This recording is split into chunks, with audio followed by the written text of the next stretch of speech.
Hello dear students, may God bless you all. मैंने कल भी इस टॉपिक पे एक लेक्चर दिया था। जेके एसएसबी जेई मैकेनिकल के पोस्ट्स जो है उसका जो सिलेबस है थ्योरी ऑफ मशीन्स उसका फर्स्ट पार्ट है और उसके अंदर एक टॉपिक आता है बेल्ट्स। मैंने कल भी इसके ऊपर एक लेक्चर जो है वो एक वीडियो जो है वो अपलोड किया था, इंट्रोडक्शन बस। लेकिन उसमें मैंने आपको बताया था कि मैं कल इसकी जो डेफिनेशंस है वो भी लिखाऊंगा साथ साथ। और अगर आपको कोई भी डाउट लगता है तो please mention the comment box, ताकि मैं इसको और बेहतर बना।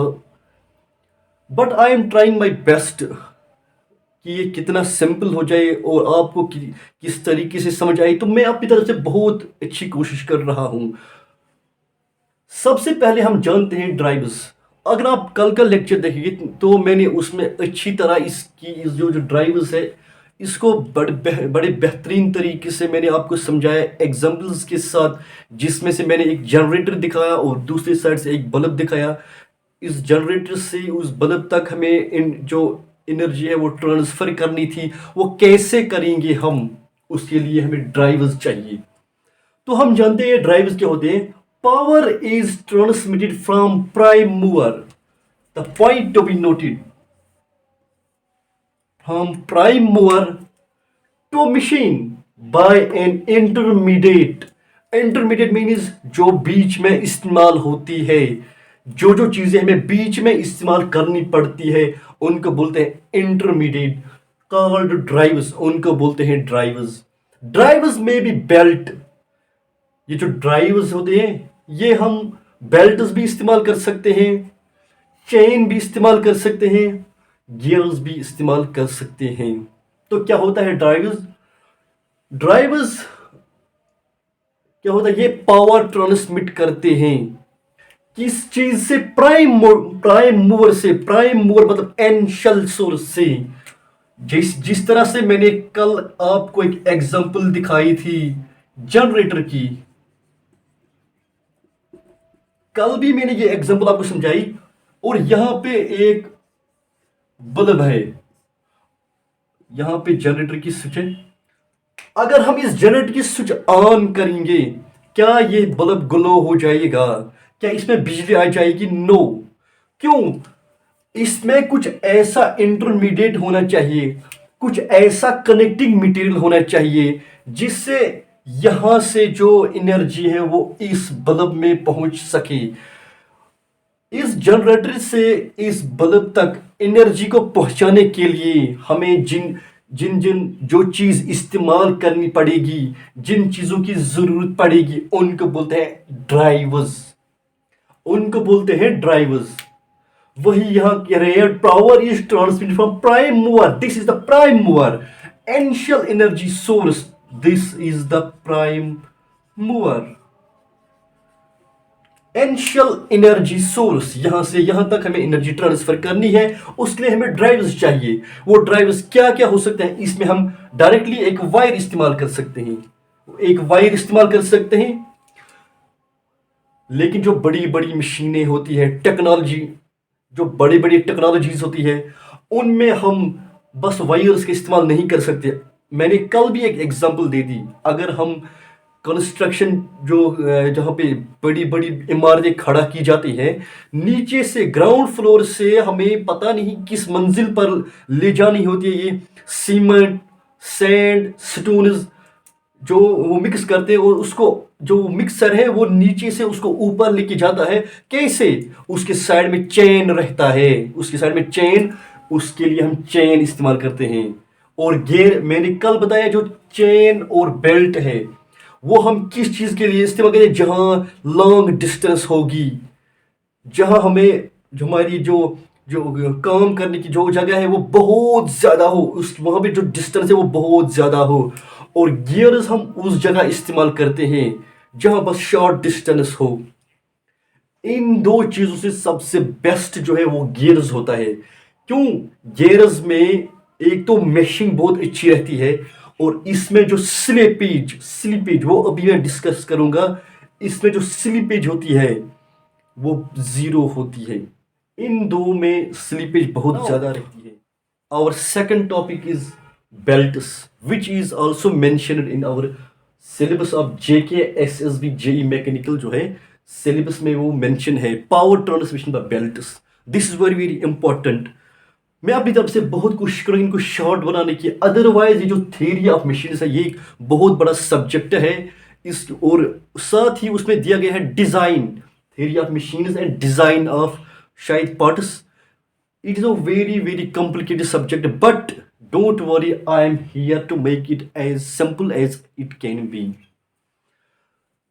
सबसे पहले मैं ये कहना चाहता हूँ जिन्होंने फर्स्ट लेक्चर नहीं देखा फर्स्ट लेक्चर, तो प्लीज़ उसको अच्छी तरह देखिए, क्योंकि मैंने नटशल में एक इंट्रोडक्शन दिया है ताकि एक आइडिया मिल जाता है.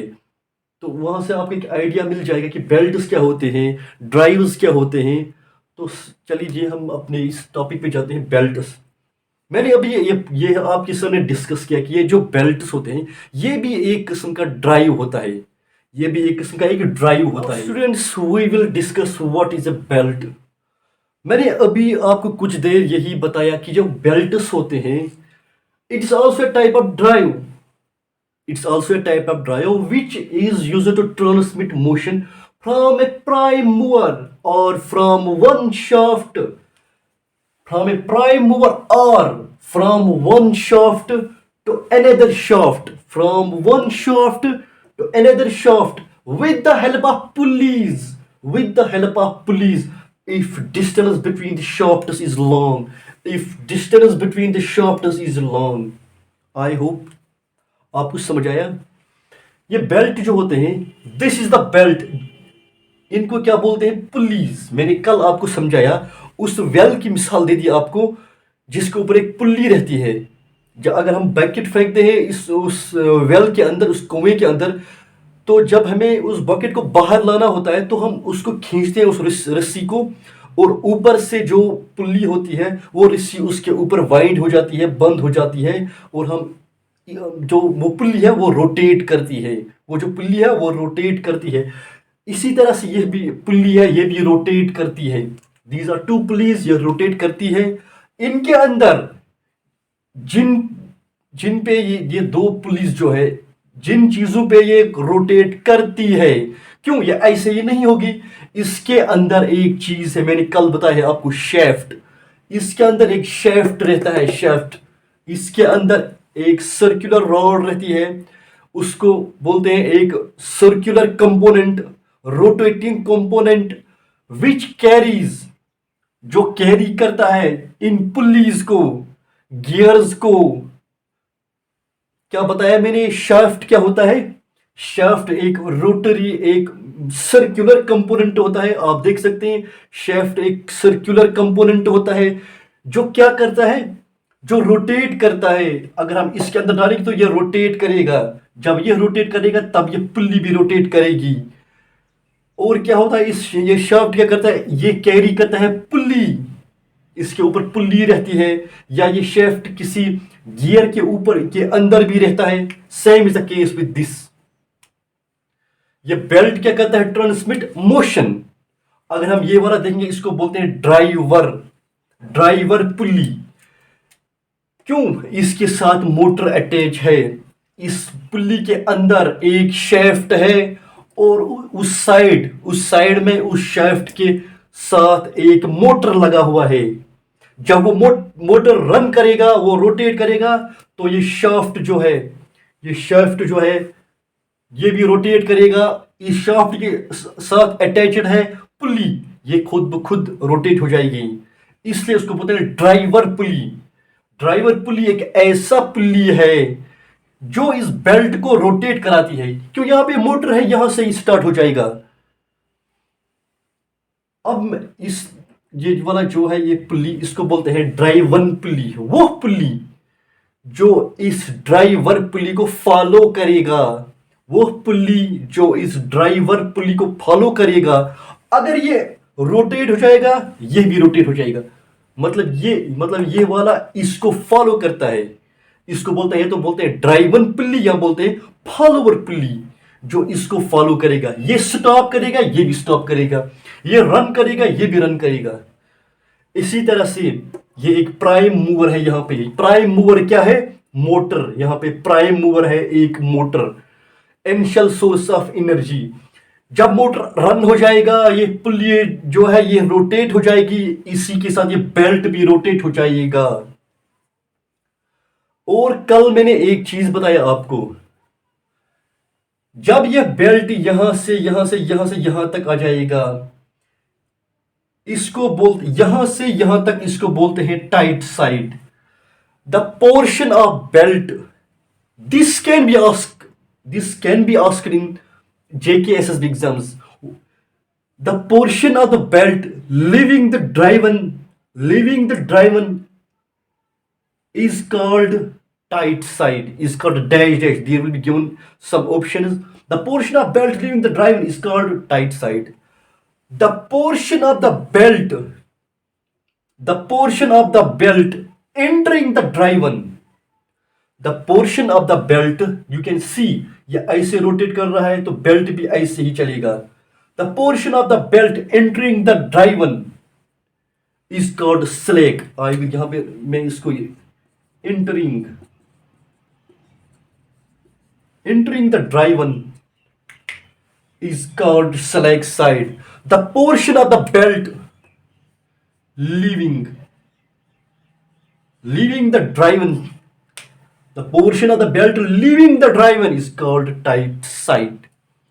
अब हम डिस्कस करते हैं creep. Now our next topic is creep in belts. Creep क्या होता है, let us discuss this. During rotation कहां से स्टार्ट हो जाएगी, इस पुल्ली से स्टार्ट हो जाएगी, क्योंकि इसका जो शाफ्ट है उसके साथ मोटर कनेक्टेड है। There is an expansion of belt on tight side. क्यों, जब हम मोटर ऑन करेंगे तो जब ये रोटेट हो जाएगा, सबसे पहले ये वाला साइड रोटेट होगा, जब ये रोटेट हो जाएगा तो ये इसको खींच लेगा जोर से। क्यों, यहां इसमें जो मोटर है वो रोटेट करेगा इसको, तो ये इसको खींच लेगा। ये जो इस साइड है ये थोड़ा सा एक्सपेंड हो जाएगा, और फिर जब इस साइड ये वापस आएगा तो ये कंट्रैक्ट हो जाएगा थोड़ा सा। ये फुल कंट्रैक्ट और एक्सपेंड नहीं हो जाता है, बस थोड़ा सा होता है, उसी को बोलते हैं ड्यू टू दिस। फिर क्या लिखा मैंने, due to this uneven expansion and uneven, जो बराबर नहीं हो, due to this uneven expansion and contraction of belt on pulleys, there is a relative motion of belt over the pulleys. जो ये अनइवन एक्सपेंशन और कंट्रैक्शन है इस belt के अंदर, यही वजह है ये जो पुल्ली है वो ये रोटेट करती है, ये जो बेल्ट है ये रोटेट करता है, इसमें एक रिलेटिव मोशन होता है, इसके साथ इसका दिस रेस्पेक्ट एक रिलेटिव मोशन जनरेट हो जाता है। I hope you are getting my point. And this is known as creep. किसको बोलते हैं क्रीप, अनइवन, जो बराबर नहीं हो, uneven contraction and expansion, uneven expansion and contraction, this is called creep. क्यों, ये इसकी जो लेंथ है इस पे फर्क पड़ जाता है, इसकी जो बेल्ट की जो लेंथ है इस पे एक फर्क पड़ जाता है, उसी को क्रीप बोलते हैं। यही क्रीप, इसी क्रीप की वजह से इस बेल्ट में एक रिलेटिव मोशन जो है वो जनरेट हो जाता है, जिसकी वजह से ये रन हो जाता है। Our next topic is slip in belt. This is also very important. We should not leave any corner, हमें कोई भी कोना नहीं छोड़ना है। अगर if you really want to do something, I have already discussed this, if a person really wants to do something he will always find the ways, rest will find excuses. So मुझे लगता है हमें कोई भी इसका जो topic है वो नहीं छोड़ना है। उसने बस ये दिया है power transmission by belt, flat belt and V belt, लेकिन हमें समझना चाहिए स्लिप इन बेल्ट क्या है, बेल्ट, फिर हम उसको समझ सकते हैं वो फ्लैट बेल्ट क्या होता है, वी बेल्ट क्या होता है। सबसे पहले हम यही जानेंगे, ये जो चीज़ है ये इंपॉर्टेंट है। स्लिप इन बेल्ट, अगर हम स्लिप देखेंगे, स्लिप होता है फिसलना। Same is the case with this, belt और पुल्ली जो है इनके दरमियान एक स्लिप हो जाती है। द रोटेशन ऑफ बेल्ट्स, ये होता है belt, over the pulleys is due to the frictional grip. आपने ये लोअर क्लास में भी पढ़ा होगा, जब भी दो बॉडीज एक दूसरे के साथ होती है तो उनमें एक फ्रिक्शन होता है। यहाँ पे ये दो मूविंग बॉडीज है, बेल्ट भी मूव करता है और ये जो पुल्ली है ये भी मूव करता है। तो इनमें एक किस्म का क्या होता है, एक टाइप का फ्रिक्शनल ग्रिप। ग्रिप मीन्स पकड़, फ्रिक्शन, इनमें एक फ्रिक्शनल ग्रिप होता है और उसी फ्रिक्शन की वजह से ये एक दूसरे को रोटेट करती है। बहुत पुल्ली एंड बेल्ट उनके दरमियान एक फ्रिक्शन रहता है जिसकी वजह से ये पुल्ली है ये रोटेट करती है और इन टर्न ये जो है ये बेल्ट ये रोटेट करता है, only due to the frictional grip. ये यहाँ पे कैसे हो, यहाँ पे ग्रिप है बिकॉज ऑफ फ्रिक्शन। कभी कभी ऐसा होता है बहुत टाइम के बाद ये जो फ्रिक्शन है, ये ग्रिप जब जब ये इसको अच्छी तरह पकड़ेगा तब ये अच्छी तरह रोटेट हो जाएगा। लेकिन जब अगर हम इंसान की भी एग्जांपल लेंगे, जब इंसान छोटा होता है तो वो कुछ भी करता है, बहुत स्ट्रांग होता है, लेकिन जब वो आहिस्ता आहिस्ता बूढ़ा हो जाता है तो उसकी जो एनर्जी है, स्ट्रेंथ है, वो कम हो जाती है। Same is the case with this. जब यहाँ पे फ्रिक्शनल ग्रिप बहुत ज्यादा हो, फिल्म फिल्म स्ट्रांग हो, तब ये पुल्ली जो है ये आराम से अच्छी एफिशिएंसी, जो इसकी एफिशिएंसी है उससे और ग्रेटर एफिशिएंसी से, अच्छी एफिशिएंसी से ये चलेगा। आउटपुट जो है वो भी अच्छा मिलेगा विद ग्रेटर एफिशिएंसी। लेकिन विद टाइम यहाँ पे थोड़ा सा वियर और टीयर हो जाता है। जिस तरह से हम पहले नई गाड़ी लाते हैं तो 1-2 साल के बाद वो गाड़ी जो है वो खड़खड़ाती है थोड़ा सा, क्यों? उसमें जो पार्ट्स है वो थोड़ा सा हिल जाते हैं, जो वो पार्ट्स है उनमें से थोड़ा सी जो फ्रिक्शन है, जब भी जो पार्ट्स के दरमियान फ्रिक्शन थी वो थोड़ी सी लूज हो जाती है तब वो खड़कना शुरू करता है। Same is the case with this, it's only because of frictional grip, is only because of frictional grip it is rotating. जब ये खत्म हो जाता है, वियर एंड टीयर, जब ये थोड़ा सा कमजोर हो जाता है, खत्म हो जाता है, आहिस्ता आहिस्ता खत्म हो जाता है, तो क्या होता है? when this frictional grip becomes insufficient, जब ये कमजोर हो जाता है ये ग्रिप, यहाँ पे there is a possibility of forward motion of driver, there is a possibility of forward motion of driver। Driver तो ये क्या है, ये ड्राइवर है, ड्राइवर तो चलेगा without carrying belt with it, without carrying ये तो चलेगा, लेकिन जब यहाँ पे इस टाइम ये स्ट्रॉन्ग है, ये आराम से चलता है। जब ये लूज हो जाएगा वियर एंड टीयर की वजह से, ये बेल्ट थोड़ा सा यहाँ पे लूज रहेगा और जब ये रोटेट करेगा तो बेल्ट इसके साथ नहीं चलेगा। क्यों? फ्रिक्शन जो ग्रिप थी, इसकी जो स्ट्रेंथ थी वो कमजोर हो गई है। अब अगर ये रोटेट हो जाएगा, किसी टाइम ये रोटेट हो जाएगा तो ये जो बेल्ट है ये इसके साथ नहीं रहेगा without carrying belt with it, and vice versa. Same is the case with this. किसी टाइम ये वाला रोटेट हो जाएगा और इसके साथ बेल्ट नहीं चलेगा, किसी टाइम बेल्ट चलेगा ये नहीं चलेगा, या ऐसे भी हो सकता है।